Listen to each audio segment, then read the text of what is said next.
Hello, Ashley. Welcome to Power Woman Wellness. How are you today? I'm so good. Thank you so much for having me today. Yes, I'm excited to have you. And I also love the hoops. Such a hoop girl earring, so I love to see I them. love these. They're like, kind of the natural hammered look. I'm Oh, in. I have one just like that, and I do love that look so much. Well, yay. Okay, Ashley, tell us more about what got you into the industry that you're doing, because I know you're in business, but you also have some wellness background, which is awesome. So yeah, tell us what got you into the work that you're doing. 100%. So I was in Chicago at the time, and it was like early on in in my like adulthood life where I just remember that first time I picked up, geez, what was the book called? In Defense of Food or something like that. It was like one of Oh my these. gosh, yes, I read that a long time A ago. long, long time ago. And I came from the Midwest. There wasn't a whole lot of wellness going on in my hometown, which I recently moved back to. We'll probably get into that at one point. And there's a little more buzz now, which is great. But at Okay. that time, I mean, I didn't even know what a vegetarian was. I'll be real with you. So I'm like reading books, can't get my hands off of these health food books. Move out to San Francisco in 2005, and I was a professional dancer at the time. Worked as a Love massage that. therapist right away. So I got into the wellness industry pretty quickly as a Okay. massage therapist, started my own practice. But a few years into that process, I started to feel like something I want to say things. I have something, Hmm. passionate to talk about. And so I started getting these, hits like I want to become a health coach. So this was earlier on in the coaching, industry, the wellness Space. coaching industry. Yeah, this was probably in 2009. So, Mm. and so basically, yeah, became a health coach first. Very soon after I just like people started organically coming to me, hey, can you help me build my business? How did you do this? I don't feel confident. Can you help me?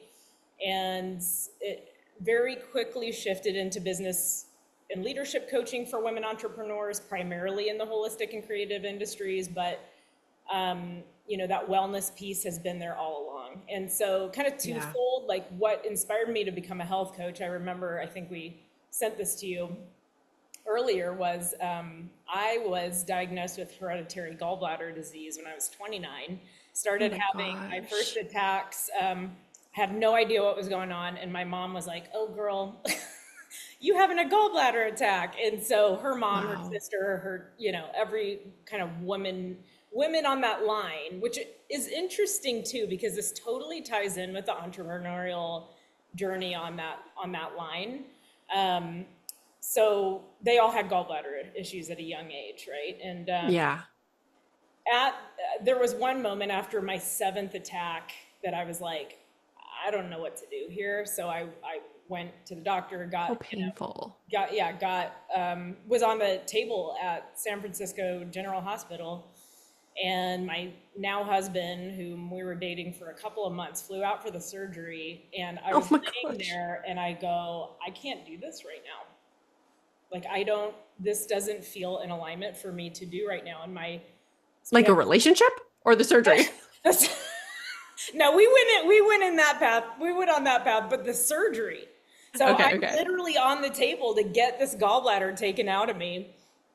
And I go, I can't do this. And my doctor is like, look, it's okay. We'll be here when you're ready. And so basically that was my Wow. catalyst to jump into the health coaching space and to heal my body through diet and lifestyle shifts. Now, fast forward 10 years, I was able to keep those symptoms at bay for about 10 Nice. years.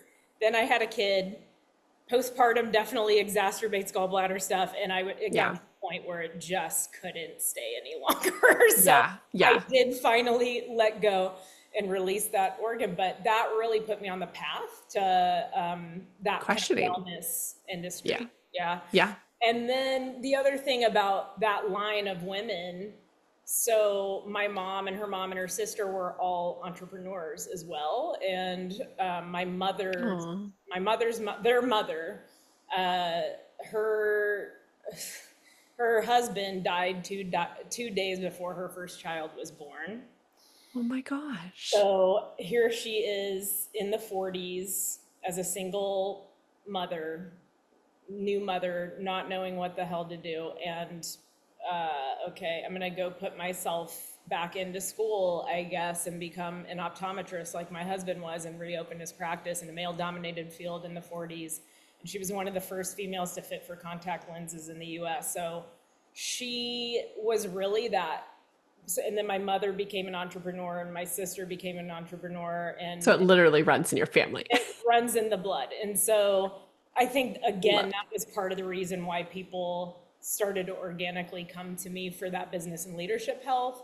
But the Yeah. work that I do, we're always looking, at it from a whole perspective with the whole woman in mind, you know. Yeah. Yeah. Yeah.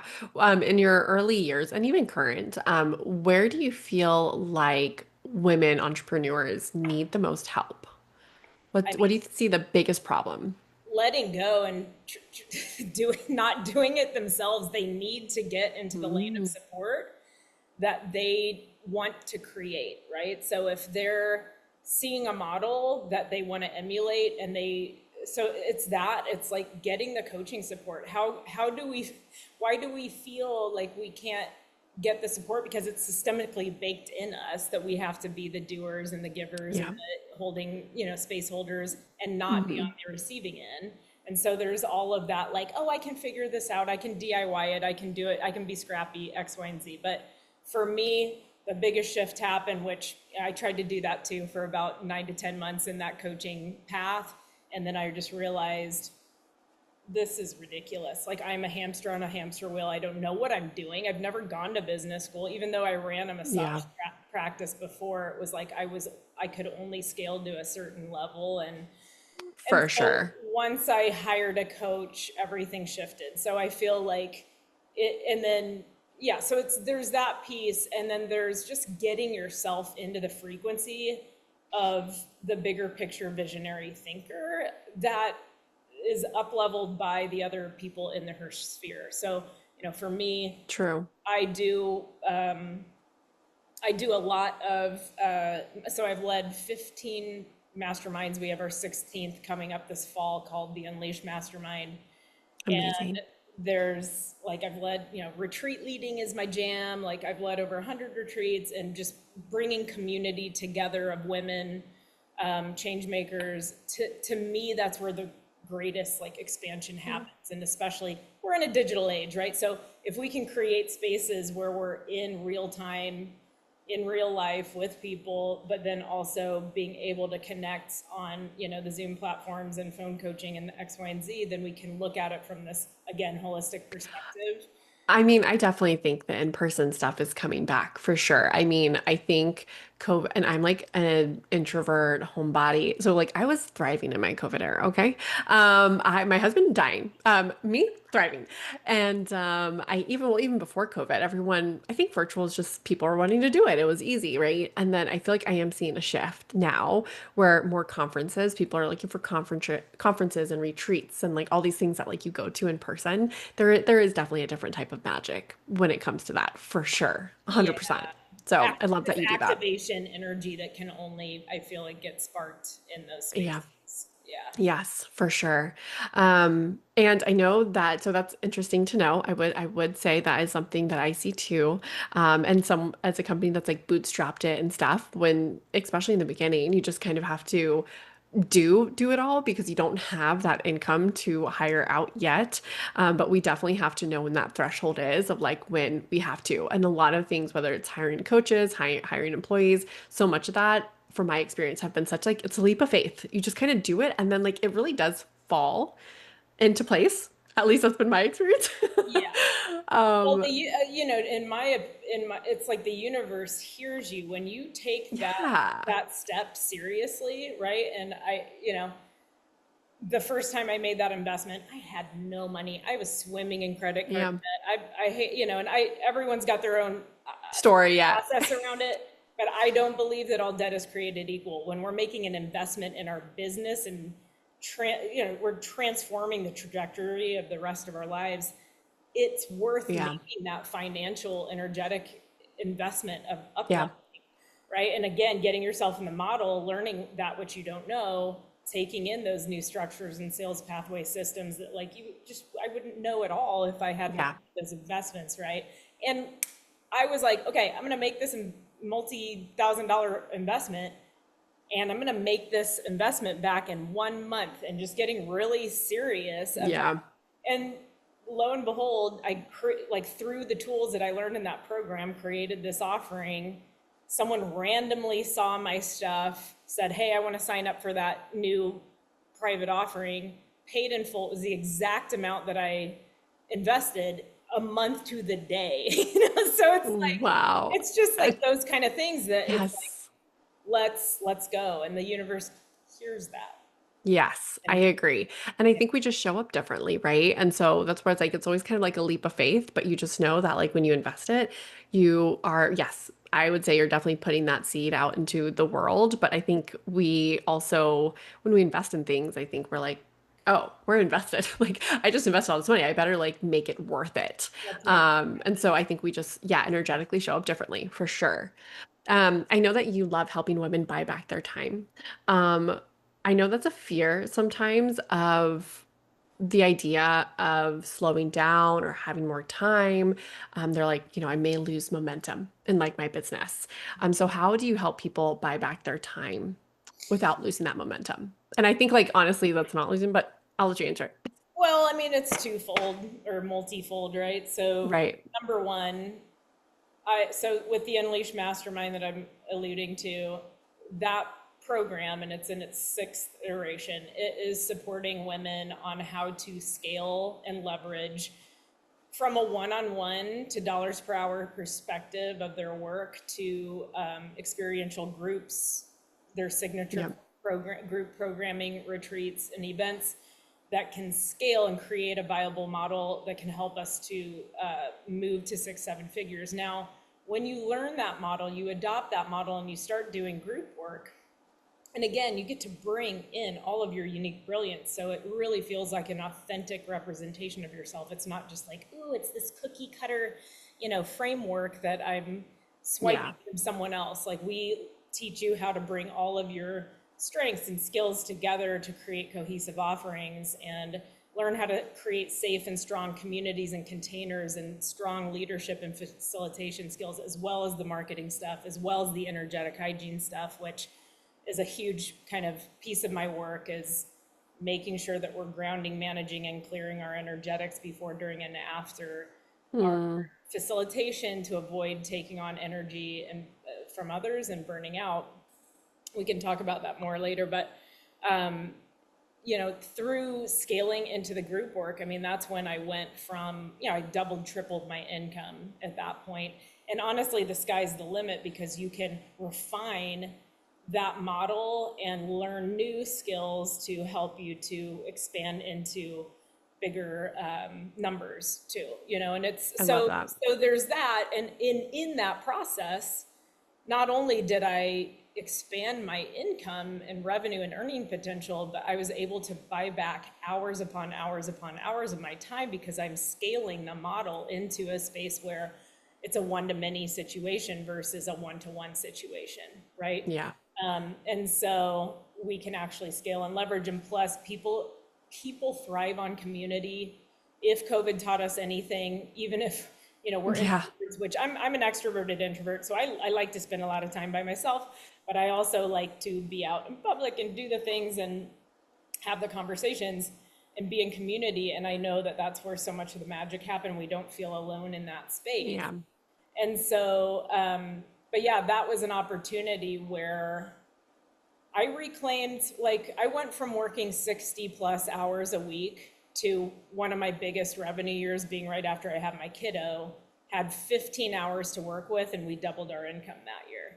So That's it's amazing. like, yes, also like, hire team, like have, even if it's someone just a few hours a week to support you and take some of the things that don't bring you joy off your plate. But then also, with this whole process, for me, it's about making sure, just understanding that if we're in that push energy and the doing, constantly doing more to get more, That's a really masculine, energetic perspective where for me working with women, I really want to infuse some of those energetics of receptivity, rest, relaxation Yeah. into the business model. And when I've done that and literally teach my clients to cycle their businesses up with the seasonal cycles of the natural world, I wrote a book called Your Spacious and Seasonal Year, and I know. I can't wait to ask you about that.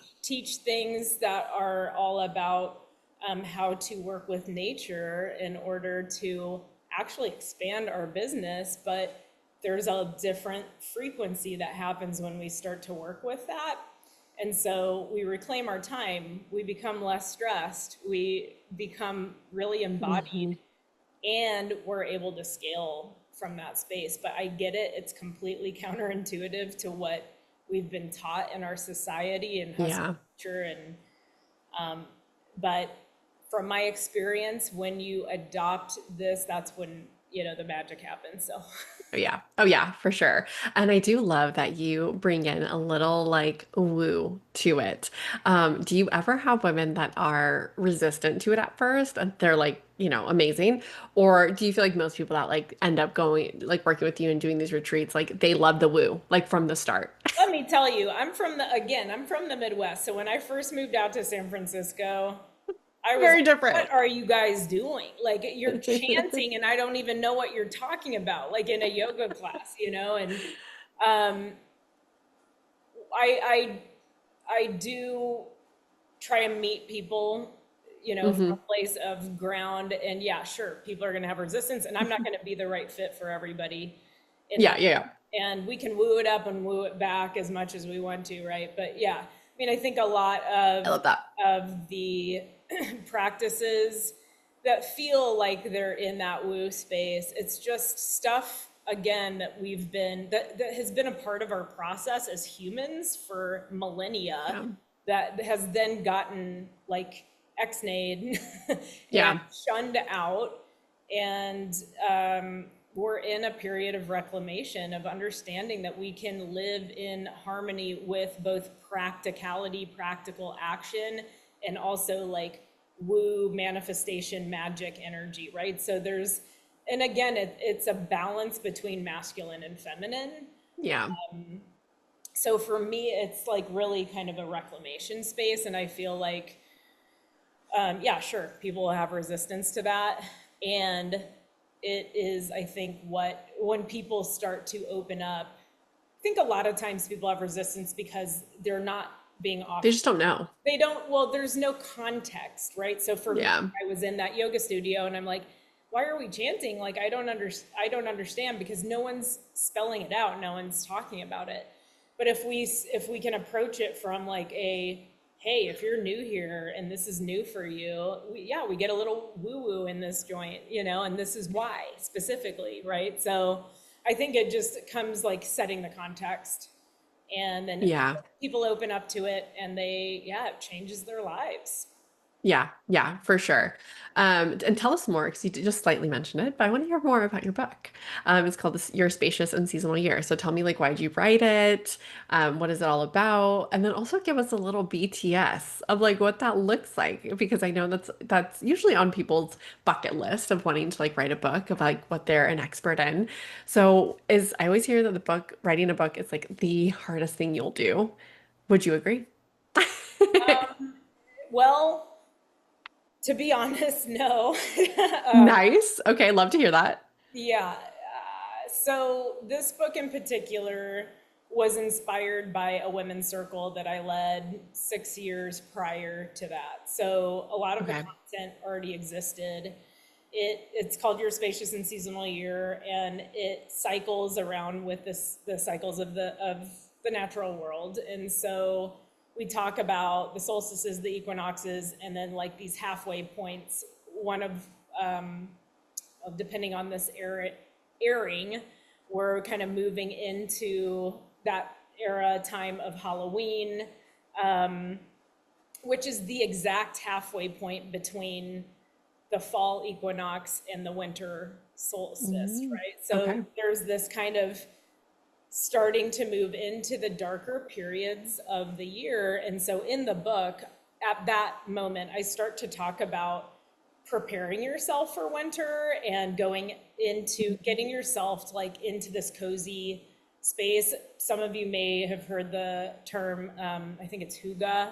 It's a Danish term that talks about just creating a really cozy environment for yourself. And so I talk about that concept, and I like to talk about creating your self hibernation toolkit. So both from an Yeah. energetic perspective, like physical perspective, getting things out that feel really nurturing and grounding, and what types of foods to eat during this time, and what kind of things to bring into your space, cozy socks, blankets, magazines, like things I that are love going to fall. make you, get super nourished.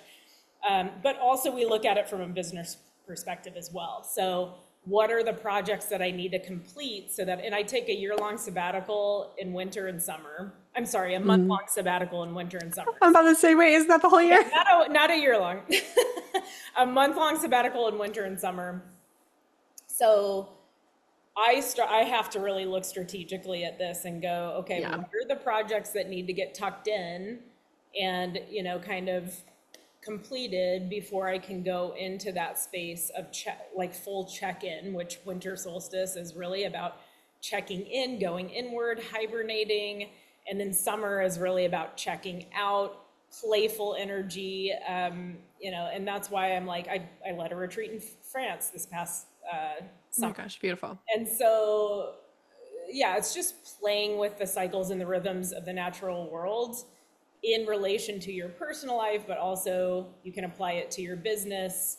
And it gives you journaling prompts, it gives you various like little ritual ideas. And again, for the person that isn't like open to the super open to the woo stuff, it's really basic, kind of easy to do, something that's going to create more meaning in your life that you can even do with your children at home, right? Oh, I love that. You know, yeah, Well, I there's mean, we talk a lot about like, cycle syncing like throughout the month when when we're in our reproductive phase of life and we have our periods and we have those hormonal highs and the lows and like how that impacts business all the time. So I love that you even took like one step, one layer more beyond that of like more of like a year to year seasonal workflow. So I love that. I haven't heard that before, but I really like that idea because I do think that a lot of women feel very burned out for being on all the and time. that's why. So you had asked about the why of like why the Yeah. book, and that's really why I created that circle in the first place, because I was in that like production energy all the time, and then I worked with a coach who trained me in earth-based ritual work, and I was like profoundly, impacted by that experience, so much so that I knew I had to create a women's circle for the women. I was in Petaluma. I lived in the San Francisco Bay Area for 20 years and recently located back to my hometown in Illinois. But yeah, I was out there and holding that circle, and it was just a really incredible experience to witness, not just my own experience of really like intentionally working with nature and slowing down and becoming more present, which opened up so much more flow in my life and Yeah. my business. But then witnessing what happened for these women, and Yeah. their entire lives shifted and new business ideas came through that space, because it's really hard to create when we're in a contracted go go go do like kind of buzzy space. Hmm. It's so much easier to create when we're in that open, Yes. up-leveled energetic space, and that's what happens 100%. when we work with that. So, Yeah, 100%. I love that. And before we like close out, I want to hear more about like what you do because I know, well, obviously this probably comes a little bit easier to you than other people, because you have been into that wellness space for quite a bit and you've had those like personal health journeys that, really helped motivate you into like looking more into it. But what are some of your non-negotiables that you do day to day, that you just really love and you swear by because it's, powering you through like the work that you're doing? so I alluded to the energetic hygiene stuff, and I'll Hmm.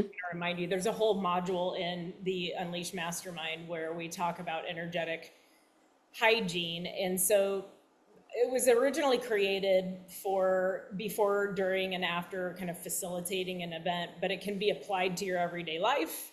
For me, I apply it to my everyday life. I'm constantly facilitating as well. So, but yeah, it's grounding, managing, and clearing at the beginning of the day, midday, end of the day, so that you don't get into burnout, right? And so for me, some of my morning practices are, I have a 6-year-old, but I'm still doing a grounding 15-minute meditation, and Yes, I've it's figured out a possible. way to figure that out. It takes some finagling. Um, and eating really good nutrient dense food. I know y'all probably talk about that on the podcast a lot, but yeah, like just really like taking care, like smoothies that have a lot of like protein and really grounding energy for midday, root vegetables, like a big leafy green salad. So just paying attention to food. Hmm. But yeah, in the morning, really grounding. In the midday, kind of how can I manage my energy? So y'all can Google constructive rest via the Alexander technique. And this is Okay. something I was into in college as a dance major, but it makes you feel like you got a 30-minute nap in 3 minutes or in 5 minutes. So you can set your timer, Ooh. Google it constructive, or I think it's going to be constructive or restorative rest. And it And will, what was the name? Alexander technique is Alexander technique. the I'll put it technique. in the show notes. Yeah. So that is a great practice, like mid facilitation, midday to do. If you feel like your energy completely plummeting, I'll go to that practice. I'll also go out to nature and walk barefoot on the grass and do My some favorite. earthing and those kind of things. Of course, breath work practices, and depending on what kind of practice it is, some of them are really uplifting, some of them are calming and grounding, right? So a rolling hum practice is a really great thing to again help clear energy. So, and I like to Okay. do that in the morning too. So literally humming nonstop. You got to take your breath, Hmm. but for 2 minutes, and just again like that can clear, that vibration of your hum is going to clear and ground and regulate your nervous system. And Oh then yeah. at Love the that. end of the day, how are you going to clear it all out? So I do some, cord cutting. um, I've been trained in various energetic practices where we, kind of cut the ties of everything that we've come in contact that day, and not in a hateful way or anything, in a loving way, but just like that's done. Boundaries. So how Yep. do I clear that out? You can even do simple things like dry brushing before you get into a bathtub, or using specific, essential oils to kind of clear in. Um, bells and symbols, and we're getting a little woo now, but some of these things are practices that help Yeah. you, like just move the energy out, and or just like a simple gratitude practice of like, thank Yeah. you so much for this day, I'm grateful for this, and now we're done. Yeah. you know Yeah. so things like that, I think, are my go-tos. Meditation has been huge, and I can't not mention it, but as a dancer, dance, I mean, dance has I been love that. proven now that it's literally like the most stress relieving practice out of any kind of movement practice out there. I believe that. It's fun. Yeah, yeah, and we've been doing it since the dawn of time. So Hmm. I dance, like dance your heart out, and you'll feel I better. love that. Yay. Amazing. Well, where can people find you? Website, social media, share where they can connect with you. Yeah, so ashleyburnett.co is the main website. Handles on Instagram and Facebook are at Ashley Burnett Co. I think when this has been released, the Unleash Mastermind may have just started, but we might be able to sneak you in if you have interest. So you can always email me at ashley@ashleyburnett.co as well. Amazing. Well, thank you for coming on and spending time with us. It was so fun to like kind of get into the woo, the business, all of it. I'm here for it. So thank you for sharing your knowledge. Thank you so much, and thanks for tuning in, everybody.